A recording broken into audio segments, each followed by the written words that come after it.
First date jitters. No, you're killing it.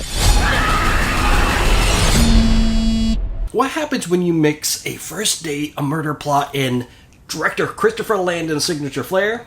You get Drop, a movie where every side glance feels loaded and every bathroom break might be your last. But does this stylish thriller deliver the goods, or does it just drop the ball? Drop is what you get when Hitchcock swipes right on modern tech, a film that presents itself as a tightrope walk between anxiety and absurdity, and somewhere in that balancing act you start to ask if this is brilliant or just bonkers. Directed by Christopher Landon, the mind behind Happy Death Day and Happy Death Day to You and Freaky, why I'm a sucker for his films is that he respects the audience, not in let's spoon feed the plot way, but in how he trusts viewers to roll with the rhythm. He doesn't reinvent the wheel, but he spins it like a carnival ride. This one steps out of his usual horror comedy and goes into thriller territory with a touch of comedy, because that's what Landon does to service his audience. The story centers on Violet, played by Megan Fahy, and she walks into a restaurant for a first date that already feels loaded. Her character carries trauma, and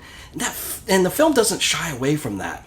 And sitting across from her is Henry, played by Brandon Sklenar, best known for 1923. Their chemistry works mostly because of the awkwardness isn't just situational, it's weaponized. The premise is simple. Violet's being watched, and the watcher has one demand: kill Henry. But instead of something swift and brutal, what unfolds is an extended date night of tension, slow burns, and the kind of patience that borders on sainthood. At a tight 1 hour and 48 minutes, it still somehow drags, especially around the midpoint. There's a lot of sitting, a lot of waiting, a lot of wondering, why is Henry still here? I mean, honestly, the moment Violet excuses herself to the restroom, most people would have asked for the check and ghosted, which he almost does, but through a little manipulation, he stays. That's where the disbelief starts begging for a seat at the table. The film leans hard into its concept, sometimes a little too hard, and the scheme at play,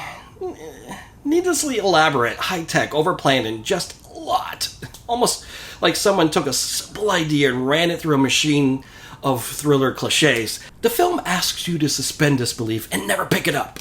If you do, you're gonna trip over some serious plot holes. That's the thing. Drop isn't built for overthinking. It's not designed for deep dives or flow charts. It's a movie. It's a date night distraction. Something that to spark enough conversation over coffee afterward without sending you into a film theory spiral. The payoff, it works. I mean, once you reach the final stretch, the pieces fall into place just enough to feel satisfying, not mind-blowing, not groundbreaking, but satisfying in a way that only well-structured genre film flicks can be.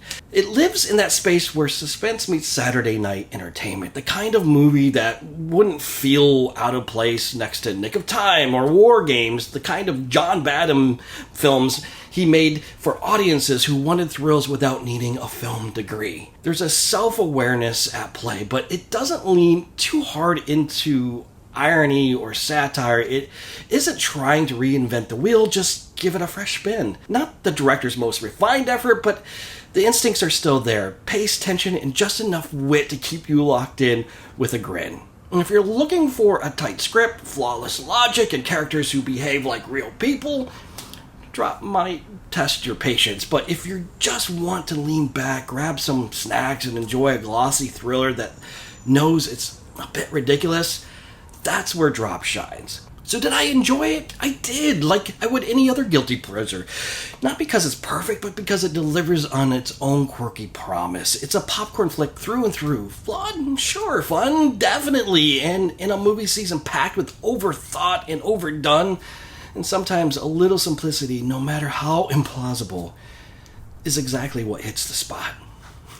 Please share your thoughts on Drop, and I appreciate you going on this film journey with me. And as always, be real. They chose me for a reason. Shot of tequila never kill anybody, right?